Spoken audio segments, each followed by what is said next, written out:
As an adult, I regret not getting all of the family recipes from my grandparents. When my husband and I got together, he had 2 children, and I had 2 children from a previous marriage. And then we had our daughter together.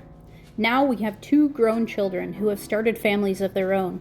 One college-age son who likes to cook, and one high school son, as well as our young daughter. We have 2 grandchildren and 1 on the way. I chose to go by Granny, which is funny because I'm a young granny and my husband is older. So this is the start of my series documenting my recipes for my family so that they can enjoy making them for their families. Okay, chicken enchiladas. I started with a chicken that I had roasted, but this could be a grocery store purchased rotisserie chicken. But what you do is you remove all the skin and peel the meat from the bones. Now, I did wash my hands for this, so I'm using my bare hands. You get all the meat into the stand mixer. With the paddle, you shred it. Now, you could do this with a hand mixer, but it's just a little bit more difficult. I add 1 can of tomatoes diced with green chilies, and I have a restaurant-sized thing of taco seasoning, but I'm just going to go in 3 tablespoons taco seasoning. While it's in the mixer, you can already see it's shredding it apart and it's turning into enchilada filling. Look at that. Okay, now I only had 1 can of enchilada sauce, so to stretch that, I went in with 2 cups of water, that 1 can of enchilada sauce, 2 teaspoons of chili powder. Now, if you had 2 cans of enchilada sauce, that would be sufficient and you wouldn't have to stretch it the way I'm stretching it. 2 tablespoons of taco seasoning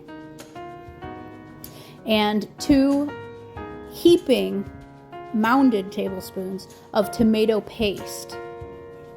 I just give that a whisk. Now, you're not really cooking the sauce, you're just heating it and stirring it until it's well incorporated. Now, to assemble the enchiladas, I have soft shell tacos. These are flour, but you could use corn.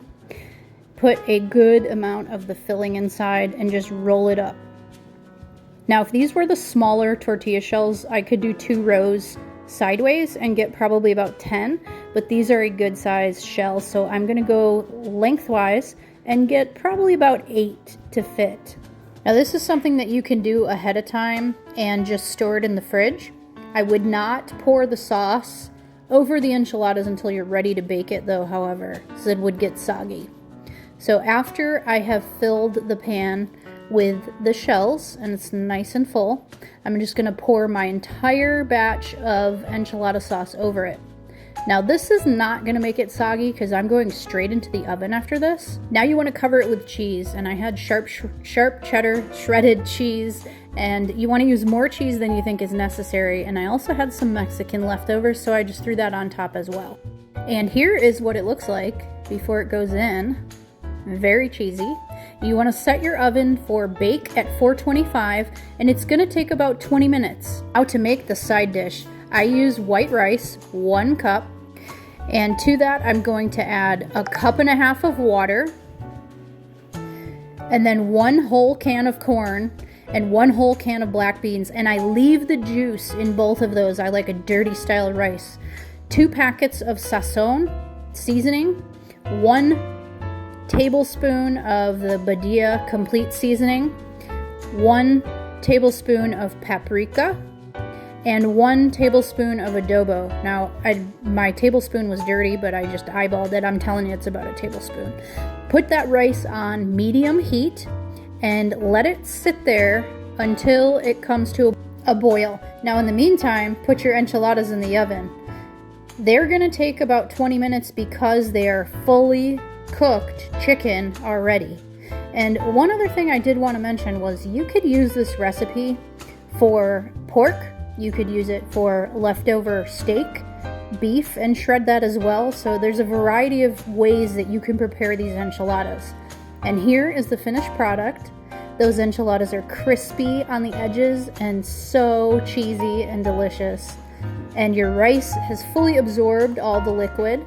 Just stirred a couple times, and it's so easy to make. You can do this.